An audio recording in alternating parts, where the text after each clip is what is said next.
The Fate series is one of the biggest headache machines when it comes in. No really first people don't know where to start. Second a lot people quit because it was so confusing or had watched the English dub because the exposition was so much they got tired of reading and reviewing just be sure they didn't miss anything where most of them did. So instead of review on I'm just reviewing all of them. But not Fate Prototype Vanilla spin-off because I don't care about them. Let's stick to canon guys and girls and only Fate Zero is canon. Confused? The main focus of the Fate series is Fate Stay Night and it follow the multiverse theory. I'll just hope you all know what that means. Basically until they stop making Fate Stay Night or they do the and I quote Fate Ruchu design what's canon.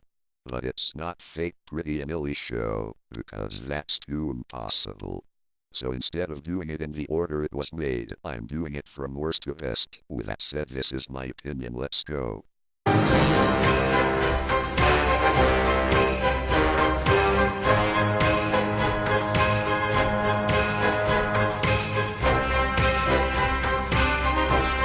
Fate Stay Night Unlimited Blade Works. The movie pretty much had one big problem, it was rushed.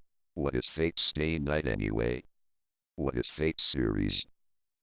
There's this thing called the Holy Grail War. The Grail picks 7 people who know magic to summon 7 order people who dead and bring them back to life so they can fight with you. They are Saber, Archer, Berserker, Lancer, Caster, Rider and Assassin. Winner of the war gets the Grail on one wish. Fact fun: no one has gotten the Grail until Fate Zero. Fate Stay Night focus on Shirumiya. Spoiler: Speakonia is going to kill all the name. Shiru summons a saber who is some blonde chick that thinks she's King Arthur. That's the basic plot, so back to Unlimited Blade Works. The main problem with the movie is that it's rushed. The introduction of Rin and Shiru them summon both of their servant. The fight with Lancer, the priest, who I will get back to in a second explaining the Gale War, all happens under 2 minutes. In the original Fate Stay Night it took 2 episodes for Saber to show up, another one for the fight with Lancer, and a whole episode to explain the Holy Gale War. The TV version of UBW had 2 45-minute episodes to show the main characters. But if it wasn't rushed then maybe it would be okay, because this movie doesn't suck. It has some good parts like the fight scene. The fight since is one of the problems everyone had with the first show. And the ending shot with Rin and Archer is good. It made me care about Rin. I don't like Rin. And let's not forget Archer, he's a badass in this movie. That's what you think! You still cling to that day! Your memory of that man saving you! The joy on his face! You want that same happiness he had saving you! These ideals of yours aren't even your own! You're wrong! You fool! You've let yourself become obsessed by this fantasy you have saving people. This reality you think awaits you is an illusion, and you don't even know it! This world you're living in is nothing more than a fairy tale! The choice is yours. You can either wake up now or die dreaming! And his secret isn't as obvious of the TV version. Also the cast is great with one exception. Saber isn't voiced by Kate Higgins, she's voiced by Michelle Ruff. I'm not saying she's bad, she really good. The problem is she the voice it's Jose. And when she talks all you hear is Rukia. Her and Saber's characters are too similar. Shiro says is true, and you're indeed the legendary hero that he one day becomes. Then you should— Another problem with this, the plot's way of killing 3 characters. Saber dies again, Lily and Kiri. My god, I need to save this Ren for the TV version. Anyway, like I said earlier, if this was thought out, well paced and not rushed, maybe it wouldn't have been that bad. So let's move out to the next one.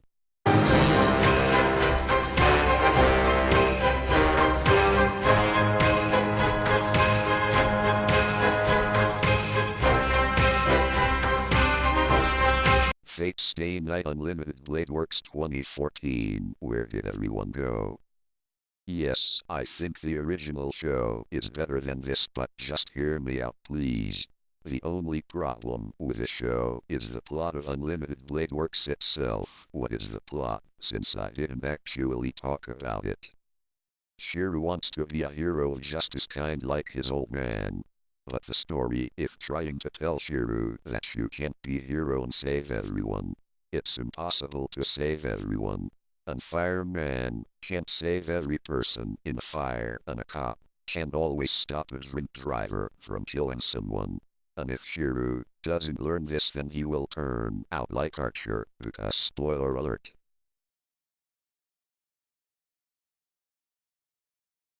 Archer is Shiro from an alternate time. I wouldn't mind Shiro being the focus on the show if Saber still got character development. Because in this route, Saber role is to blow shit up and die. For the love of God, stop killing off Saber. I don't even like her that much, but I'm sick of watching you fools kill her off. Speaking of dying, Lilia dies. She dies so they can summon the Holy Gale. They just kill Sakura and use her for the Gale. Castor was going to do that in the original show. Speaking of Castor, she took Saber for the third freaking time. Who gives shit?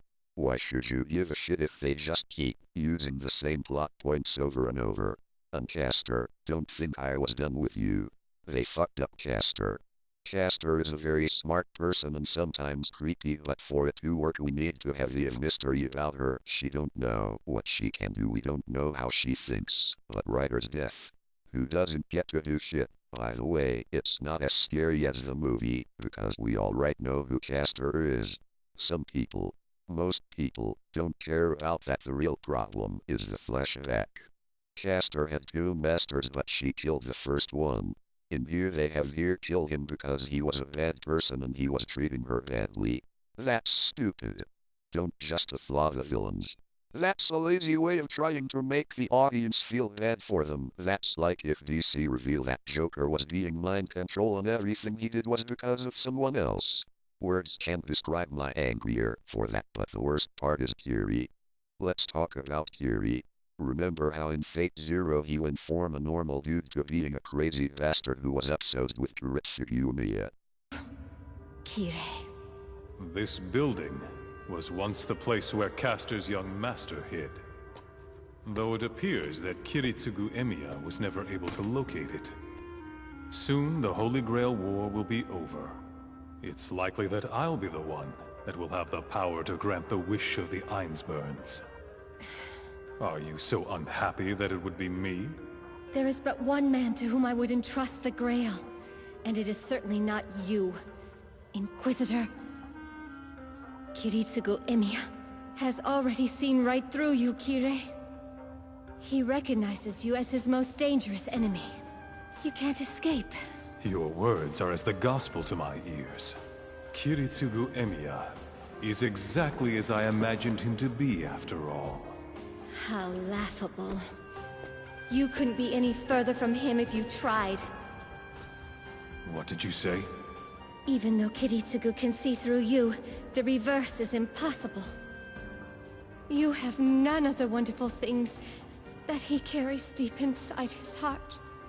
Why do you speak of me in such a manner, woman? I freely admit it.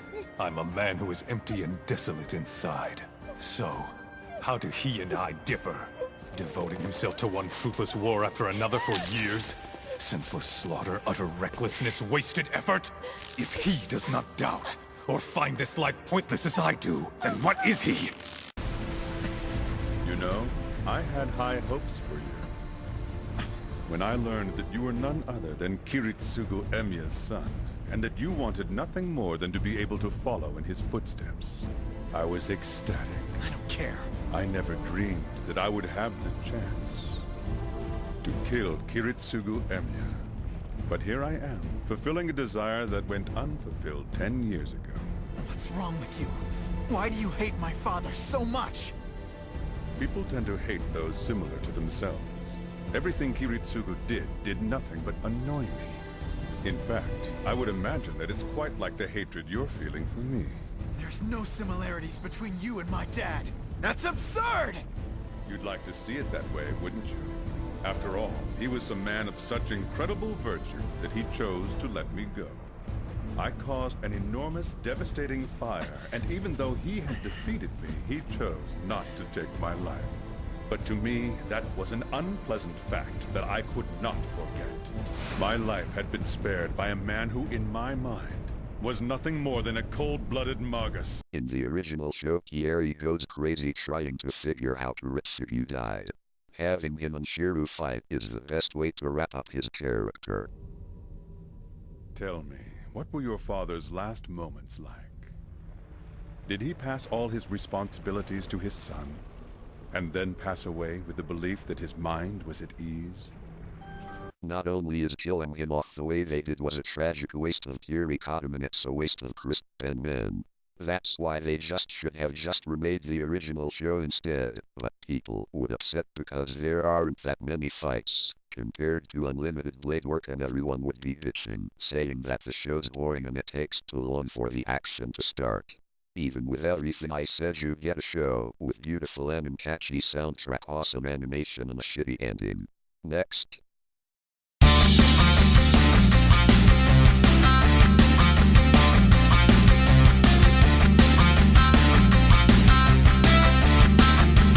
Fate Stay Night. Along with the other version of Fate Stay Night, this had a bad ending. But unlike the other versions, this is really good, even with its flaws. Sure, the fight scenes are bad if you compare it to the others, but what it lacks in animation it makes up in what's actually important: story. The main focus is Shiru and Saber's relationship, which makes sense because they're the main characters. Shiru loves Saber, this is in all the versions and routes. Saber is his servant and it's the servant's job to protect the master, but Shiru doesn't like the thought of some willing to sacrifice their life for him because he still wants to be their hero that saves everyone. But unlike Ritsugu, when he say he'll save everyone, he means everyone. You know, leave no man behind. But Shiru doesn't want her to get her wish, he wants her to stay with him. When they argue around the end of the show, it tells a lot about their characters. Saber even says that she thought he was the only person who understands her, but he doesn't. The show does a great job with all the characters, even Rin and Shinji. Shinji dies.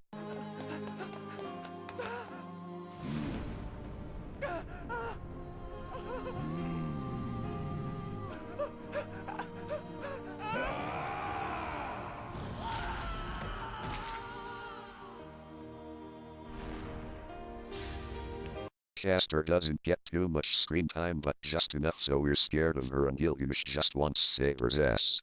God damn it, another triangle. The show does have flaws. The soundtrack, there's not that much music, so they keep replaying the same songs over and over, and I just wish they had more. Another one is Berserker's death.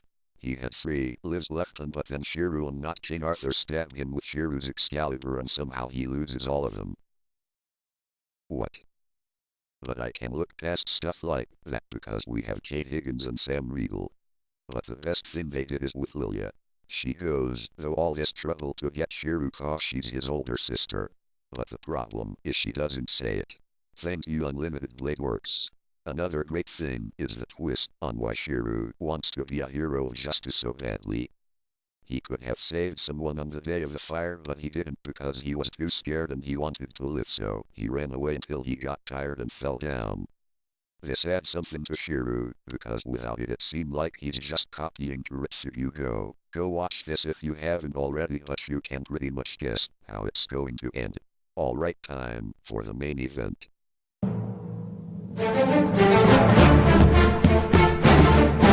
Fate Zero is easily better than any version of Fate Stay Night, even the original, but Fate Zero existence makes the original Fate Stay Night even greater, and I think Stay Night has more to offer. I'm not going to stay on this too long. I'll just answer this one question.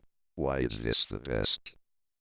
Basically, this is where Shiru's quest started. And because of writer. This is a prequel to Fate Stay Night. This doesn't really have a protagonist, this is good. Remember, this is a contest. Now when our favorite characters lose, we can't bitch claiming they only lose because blah blah blah is the main character. So who else was rooting for Castor and Ryunosuke? Saber aka Queen Artoria is now the servant of Shiro and Ilya's parents. Kiritsugu and Arizville. Ironic, I know. The show only has two problems and only one is kinda justified. Saber just talks about her dream. Hear me out, it's hard to enjoy someone who I know is flawed, because I know they're not going to get any better, because it's a prequel. Maybe that was the point. The other one is the flashback episode. They awesome, but we should have got one about how Kiritsugu and Arizville meeting. It's a good story, but I wish I didn't have to read about it after I watched the show. Aren't that big, cause we do get awesome character development from like Waver and Kiri. I would recommend this. Only thing better than this would be Carnival Phantasm, just watch it. Anyway, so that's my review for the Fate series. I'm not doing Heaven's Feel cause fuck Heaven's Feel, and just in case anyone is upset with what I had to say, I don't hate Saber. Yes, her existences bring up a lot of questions, and I don't like how big and mighty she is most of the time, cause her character doesn't want to be quote king anymore, yet she still want to be treated with the utmost respect. It's annoying, along with her talk about honor and chivalry. Same for Gilgamesh. You are the king of nothing, now get off your high horse.